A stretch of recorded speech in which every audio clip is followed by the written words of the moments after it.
I am the Tofu Golem. Please enjoy the video. In this video, I will explain how to study for multiple choice exams. First, it's crucial to understand the exam structure. This includes knowing the types of questions, such as true/false or multiple select, and the total number of items you'll face. Also, find out the exact time allotted for the test, perhaps 60 minutes for 50 questions.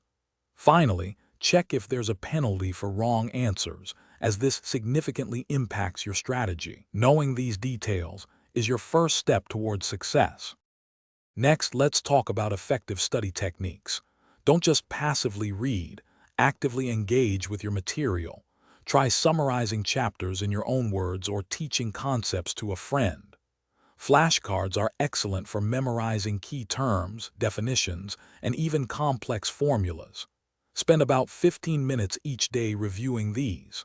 Most importantly, practice recalling information from memory. This active retrieval strengthens your understanding and prepares your brain for the exam. Practice is absolutely essential for multiple choice exams. Seek out as many practice questions as possible, perhaps 50 to 100, and work through them diligently. Don't just check your answers. Deeply analyze why you got something wrong. Was it a misunderstanding of the concept or a misreading of the question? Finally, simulate exam conditions.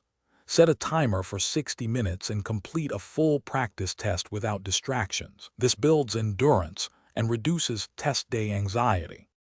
On exam day, strategic thinking is key. Begin by reading every question and all provided answer choices thoroughly before selecting. Often, one word can change the entire meaning. If unsure, eliminate the obviously incorrect options first. This often leaves you with a 50-50 chance. Allocate your time wisely, aiming for approximately 1 minute per question on a 60-minute exam. If a question is too difficult, mark it and return later. Stay calm and confident. Thanks for watching. Consider subscribing if we helped you today.